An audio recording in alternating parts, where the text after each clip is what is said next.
Imagina un lugar donde el sufrimiento no es un error, sino el propósito. Un lugar donde cada piedra, cada alambre, cada paso está diseñado para destruir vidas, para borrar a las personas como si nunca hubieran existido. Ese lugar fue real, escondido en las colinas verdes de Austria, en un pueblo tranquilo llamado Mauthausen.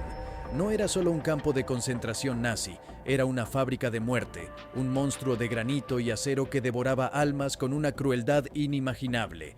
Esta es la historia de Mauthausen, el campo más brutal que quizás nunca hayas oído mencionar, un lugar donde la muerte no era un accidente sino parte del diseño.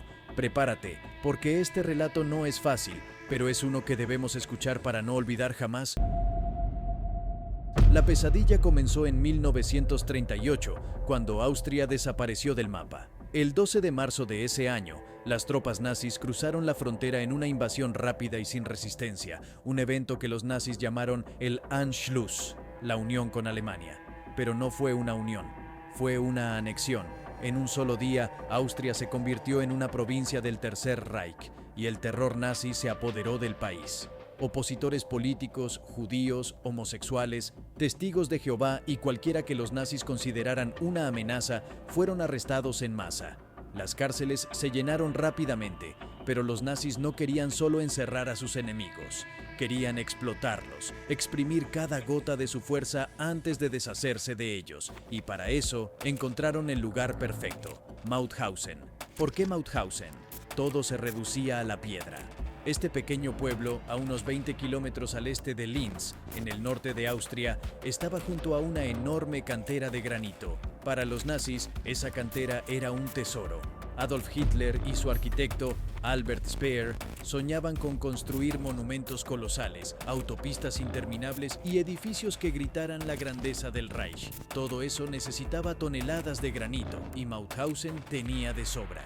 Pero la piedra no se extraía sola, y los nazis no planeaban pagar trabajadores. En cambio, usarían esclavos. Así, el 8 de agosto de 1938, apenas 5 meses después de la anexión, los primeros prisioneros llegaron desde Dachau, el primer campo de concentración nazi en Alemania. Su misión, construir su propia prisión. Imagina ser uno de esos primeros prisioneros.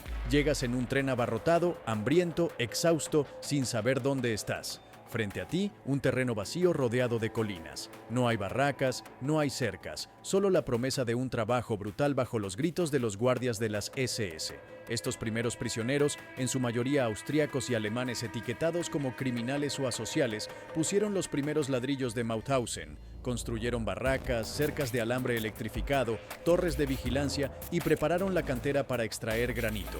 Cada piedra que colocaban era un paso hacia su propia destrucción. Mauthausen no era un campo común.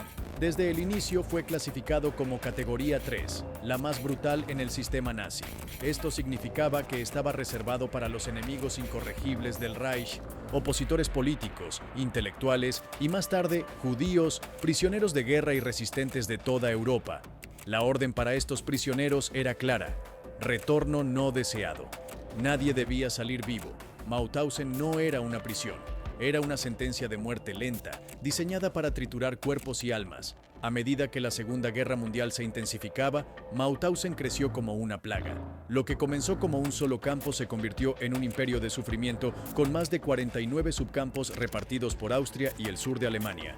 Estos subcampos eran fábricas de muerte, cada una sirviendo a la maquinaria de guerra nazi. Algunos prisioneros fueron enviados a fábricas de municiones, trabajando hasta 12 horas diarias con químicos tóxicos que quemaban sus pulmones. Otros construyeron túneles, como el paso de Leubel entre Austria y Eslovenia, o ensamblaron aviones y cohetes en condiciones inhumanas. Grandes empresas como Bayer y Steyr-Daimler-Puch se beneficiaron de esta mano de obra esclava, amasando fortunas mientras los prisioneros morían de agotamiento. En 1945, el complejo de Mauthausen albergaba a unos 85.000 prisioneros, aunque algunos estiman que hasta 200.000 pasaron por sus puertas durante la guerra. Hombres, mujeres e incluso niños quedaron atrapados en esta red.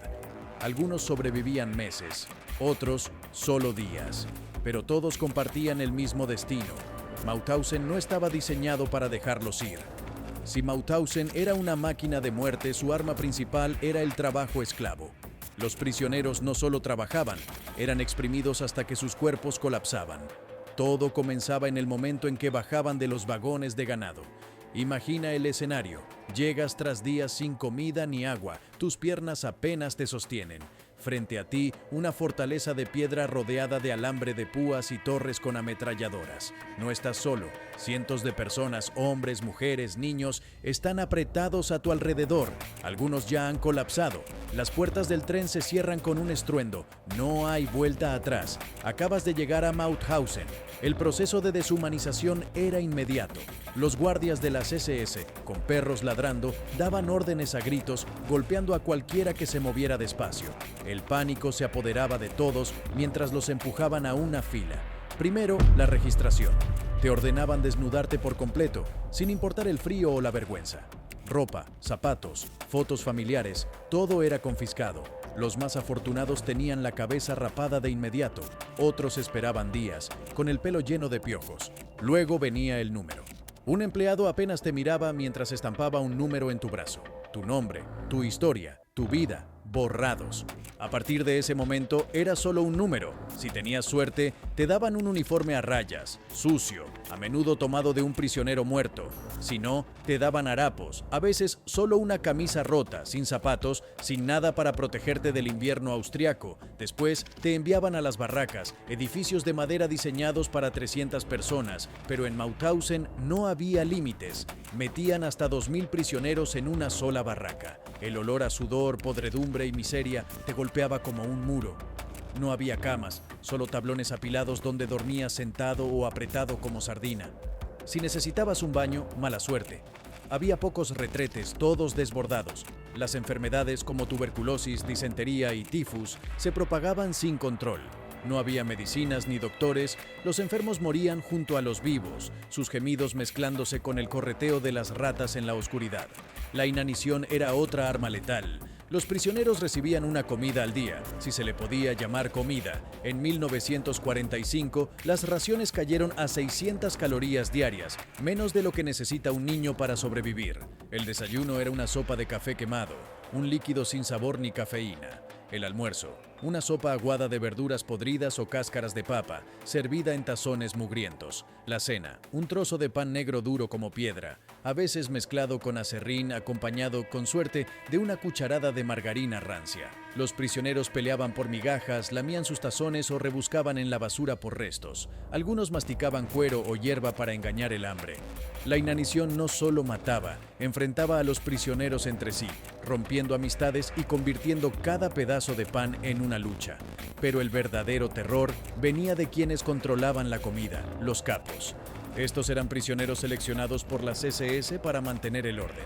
Algunos eran criminales, otros opositores políticos, pero todos estaban dispuestos a hacer cualquier cosa por sobrevivir. A cambio de su lealtad, recibían más comida, mejores condiciones y poder sobre los demás. Y lo usaban sin piedad. Decidían quién comía y quién pasaba hambre. Podían golpear, matar o perdonar a su antojo. Algunos eran tan crueles como las SS, usando látigos y palos para demostrar su obediencia. Si un prisionero se resistía, no había clemencia. Las SS reunían a todos para ver cómo lo golpeaban hasta romperle los huesos o lo ahorcaban como advertencia. El trabajo en la cantera era el corazón de la crueldad de Mauthausen. La cantera no era solo un lugar para extraer granito, era un matadero disfrazado de obra. Desde el amanecer hasta el atardecer, los prisioneros picaban piedra con herramientas desgastadas, sus cuerpos destrozados por el esfuerzo. Pero el verdadero horror venía después, cuando debían llevar las losas de granito por la escalera de la muerte, una escalera de 186 peldaños tallada en la roca. Los escalones eran desiguales, algunos de medio metro de alto, otros gastados hasta volverse resbaladizos. Cada prisionero cargaba una piedra que podía pesar tanto como él mismo. Las SS gritaban: ¡más rápido! ¡Muévete! Golpeaban a cualquiera que se detuviera. Si alguien tropezaba, caía hacia atrás, desencadenando una avalancha de cuerpos y piedras. El sonido era insoportable, huesos rompiéndose, gritos ahogados, risas de los guardias. Algunos no llegaban al final. Los que colapsaban eran pateados o apaleados. Otros enfrentaban un destino aún peor en la pared de los paracaidistas, un acantilado de 50 metros al borde de la cantera. Los guardias llevaban allí a los prisioneros demasiado débiles para trabajar. La orden era simple: salta. Si dudabas, te golpeaban hasta dejarte inconsciente y te empujaban. A veces, las SS obligaban a otros prisioneros a empujar a sus compañeros, un juego sádico que los enfrentaba entre sí. Si te negabas, eras arrojado junto con la víctima. Los cuerpos destrozados se acumulaban abajo, un recordatorio diario del precio de la debilidad. Mauthausen también tenía métodos más directos para matar. Aunque los campos de exterminio como Auschwitz son más conocidos por las cámaras de gas, Mauthausen tenía la suya, oculta en un sótano. Era pequeña, diseñada para eliminar a los que ya no podían trabajar. Grupos de prisioneros eran llevados con la promesa de una ducha. Algunos lo creían, otros sabían la verdad. Cuando las puertas se cerraban, se liberaba el gas Zyklon B. En minutos, los prisioneros colapsaban, asfixiándose mientras sus pulmones ardían. Más de 3.400 personas murieron así, sus cuerpos apilados como basura para la siguiente tanda. Las ejecuciones por disparos eran igual de comunes. En un patio amurallado, grupos de 10, 20 o 50 prisioneros eran alineados contra un muro. Sin aviso, las SS abrían fuego, los cuerpos caían y los guardias, riendo, preparaban el siguiente grupo. Cuando se acababan las balas, usaban cuchillos, palas o sus propias manos. En invierno, las SS convertían el frío en un arma, sumergiendo a prisioneros en barriles de agua helada hasta que morían congelados. Otros eran usados en experimentos médicos, inyectados con enfermedades, diseccionados sin anestesia o envenenados para estudiar el dolor. Los sobrevivientes eran arrojados a fosas comunes o incinerados. Para 1945, Mauthausen era un infierno en la tierra. Los prisioneros, demacrados, se escondían bajo pilas de cadáveres sabiendo que podían ser los siguientes. Pero el 3 de mayo algo cambió. Los guardias de las SS comenzaron a desaparecer, algunos quemando documentos, otros huyendo disfrazados como civiles. El 5 de mayo solo quedaban unos pocos. Esa mañana, el rugido de motores llenó el aire. Tanques. A las 10 de la mañana, una patrulla de la 11ª División Blindada del Ejército de Estados Unidos llegó a las puertas de Mauthausen. No hubo resistencia, los guardias restantes se rindieron o huyeron. Los prisioneros, apenas vivos, avanzaron tambaleándose. Algunos lloraban, otros miraban en silencio, incrédulos. Un prisionero, débil pero decidido, trepó al portón principal y colgó una pancarta. Los antifascistas españoles saludan a las fuerzas de liberación. La guerra no había terminado, pero para los prisioneros de Mauthausen la pesadilla sí. Durante años habían soportado horrores inimaginables. Ahora las SS eran impotentes. Algunos prisioneros tomaron justicia por su mano, golpeando a los guardias capturados o arrojándolos a los crematorios donde habían quemado a miles. Para ellos no era solo venganza, era cerrar un capítulo de dolor. Mauthausen dejó algo que pocos campos tuvieron: pruebas.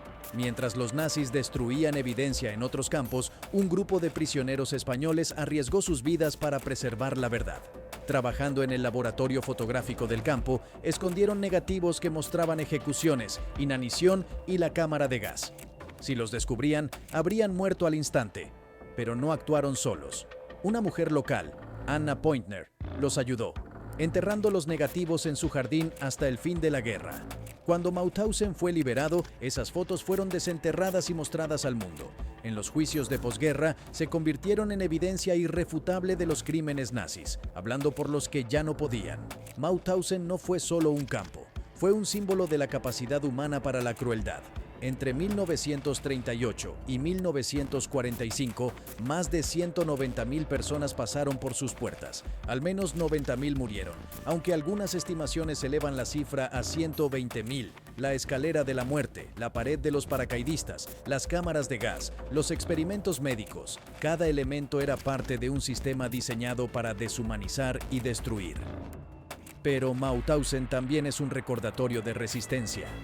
Los prisioneros que escondieron fotos, los que mantuvieron la esperanza, los que sobrevivieron para contar la verdad, todos desafiaron la máquina nazi. Sus historias nos obligan a enfrentar una pregunta: ¿cómo aseguramos que esto no se repita? Negar o minimizar los horrores de Mauthausen no solo es un insulto a las víctimas, es una puerta abierta para que la historia se repita.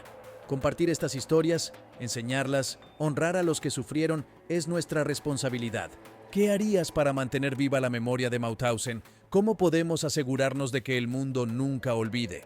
Cuéntanos, porque esta historia no termina aquí. Es un llamado a no dejar que el silencio gane,